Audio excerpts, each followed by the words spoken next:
There is allegedly a gospel of Judas. And that Judas is Judas Iscariot, the traitor. The traitor. Ngayon, I'll give you an example. Halimbawa, 5 tayong magkakakilala, no? 5, kilala mo kami lahat. Kami 5. Kilala ka rin namin. We are 5 in a group. We know you, you know us. We are 5. Now, 4 of us is telling you what we have seen.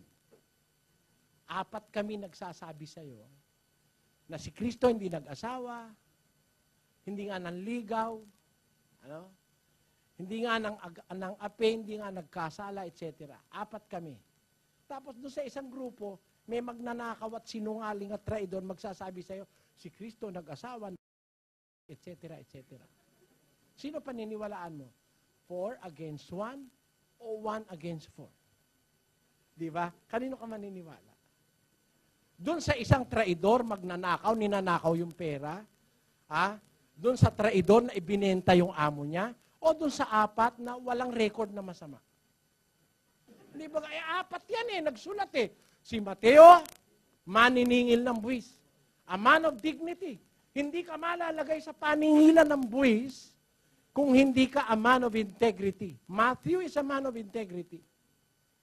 Luke is a physician. He is a doctor. He wrote the gospel about Christ. Matthew wrote also another gospel. Mark, a student of St. Peter, wrote a gospel about Jesus Christ.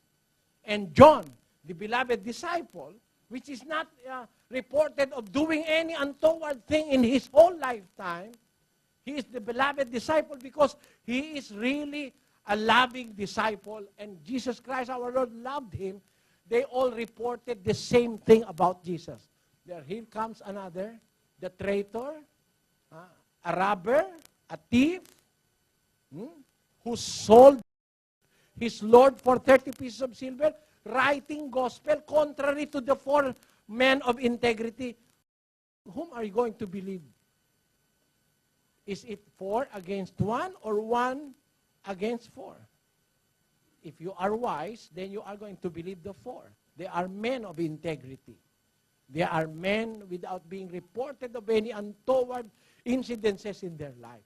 I believe on Luke, Mark, John, and Matthew, and especially I believe in the Apostle Paul. Paul wrote also what happened during the time of our Lord Jesus Christ. So there were 5 witnesses against 1. Now, let me tell you something, brother. Even during the time of the apostles, there are those who pretend to write as if they are writing the truth. But the Apostle Paul warned the members of the church not to believe them. Let us read. That ye be not soon shaken in mind, or be troubled, neither by spirit, nor by word, nor by letter as from us, as that day of Christ is at hand. See? That ye be not soon shaken in mind or be troubled, neither by spirit, nor by word, nor by letter, as from us. May mga nagsasabing, sumusulat din, pinakikita nila galing daw sa mga apostol. Nagwa-warning si Paul. Let us read that in Tagalog.